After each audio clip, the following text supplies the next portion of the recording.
There's no such thing. And alam ko pong meron tayong process, we have procedures. But my only point is, Mr. President, whether I'm right or wrong, I stand to the wishes of the public, of the Filipino people, ibalik ang perang ninakaw sa kanila. Period, Mr. President. Thank you, Mr. President. Thank you, Senator Erwin Tulfo. Senator Padilla is recognized. Opo. Ginoong Pangulo, napakaganda po ng mga punto na binitawan ng ating hinahangaan na si Senator Erwin Tulfo.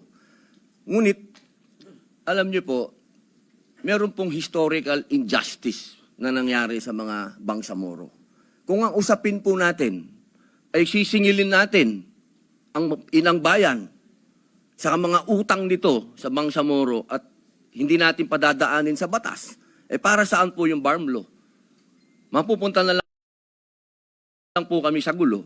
Mapupunta na lang po ito sa paniningil na hindi. Ganito lang, kailangan magbayad. Kailangan ngayon na. Kailangan po dumaan tayo sa proseso. Ang atin pong saligang batas ay malinaw na nagsasabi na may due process. Kung argumento po natin, makikinig tayo sa sinasabing ngayon na. Teka muna po. Marami pong maliligaw. Katulad po ng mga kasama nating artista, halimbawa, sinasabi nila, kung ganyan, wag na tayo magbayad ng tax. Paano pong gagawin natin? Papayagan po ba natin na mga artista ngayon wag na magbayad ng tax dahil yun ang boses nila? Yun ang voice of God? Yun ang voice of the people? Ang gusto ng mga tao, lahat ng tao ngayon ayaw na magbayad ng tax. Dahil sa nangyayaring ito. Ang gusto ko lamang pong linawin, Ginoong Pangulo, tama po, naniniwala po ako na ang tao'y galit na. Dapat lang po silang magalit. Marami nang talagang ghost project, ang dami na pong nangyayaring ito. Pero sana po, intindihin po natin din yung mga kababayan natin sa malalayong lugar na humahanap ng hustisya. Madami pong mga kababayan natin, katulad ng mga katutubo, na humihingi din po ng hustisya yan. Pero dinadaan po natin sa batas ang pagnanakaw sa kanilang mga lupain, ang pagnanakaw sa mga mineral resources nila. Pero lagi natin sinasabi, may batas tayong dapat sundin.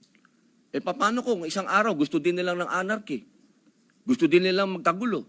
Gusto din nilang lumusob sa Malacanang, pumunta ng Mindiola?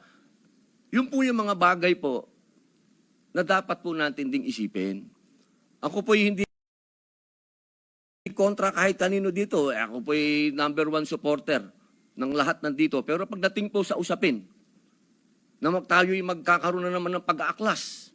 20 taon na po ako sa Mindanao. Alam po yan ng kapatid ko na si Senator Mig Subiri na umiikot dyan sa mga liblib na lugar para kumbinsin ng mga taong sumunod tayo sa batas. Yun lamang po, mga senador tayo. Gumagawa tayo ng batas. Ang batas kailangan sundin natin tayo mismo.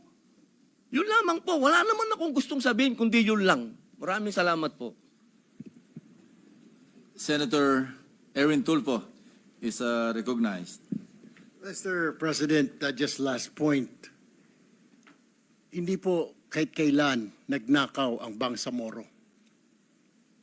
To tell you, kung mga kasama po natin, 20 years na pong nag-ikot sa Mindanao, ako, lumaki po ng Mindanao. I've been to Hulo, I've been to Basilan, been to